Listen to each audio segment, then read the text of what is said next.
మా అన్నయ్య తోక ఒకసారి వెనక్కి వస్తే చూడొచ్చు మీరు. మా అన్నయ్య తోక కొడాలి నాని.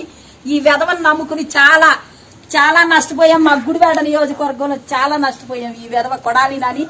ఈ విధవ కనీసం ఆ విధవను నమ్ముకున్న గుడివాడ నియోజకవర్గంలో ఉన్నటువంటి ఎస్సీలకి ఏం చేశాడు ఆడ చెప్పమానండి. ఈ విధవ కూడా.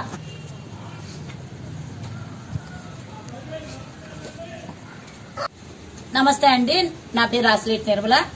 నేను ఒక దళిత మహిళని. దళితులకు జరుగుతున్న అన్యాయాల మీద, దళితులకు సంబంధించిన అనేక రకాల 27 స్కీములను రద్దు చేసిన జగన్మోహన్ రెడ్డి ఈ గాడిదతో సమానంగా చేసి ఈ రోజు చెప్పులు దండేసి జగన్మోహన్ రెడ్డిని సన్మానించడం జరిగింది. మా అన్నయ్యకి ఈరోజు చెప్పుల దండేసి సన్మానం చేస్తున్నాం అన్నమాట.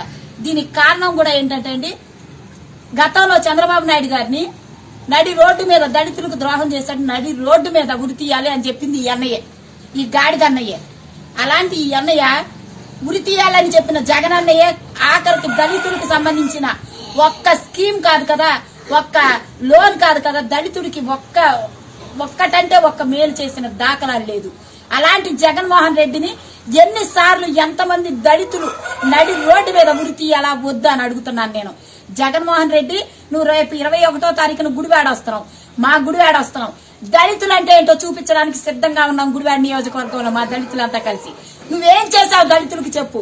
ఈ గాడితో సమానంగా నిన్ను ఒక దేవుడిగా భావించాం దళితులు మేము.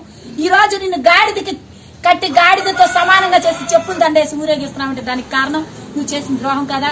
దళితుల్ని నమ్మించి మోసం చేసిన ఒక దిక్కుమాలిన సీఎం నువ్వు కాదా? ఎన్ని రకాలుగా మోసం చేసావు. మా చంద్రన్న 2015లో మా కోసం, దళితుల కోసం అంబేద్కర్ విదేశీ విద్య తెచ్చి దళితుల్ని విదేశాలను చదువుకోండి అని చెప్తే, దళితుడు అనేవాడు చదువుకోకూడదనే నికృష్టపు ఆలోచనతో నువ్వు అంబేద్కర్ విదేశీ విద్యను రద్దు చేసి 3.5 సంవత్సరాల తర్వాత దాన్ని తీసుకొచ్చి నీ అయ్య పేరు పెట్టావు, వైఎస్ విదేశీ విద్య అంటున్నావు. పోనీ దానికైనా నిధులు విడుదల చేస్తున్నా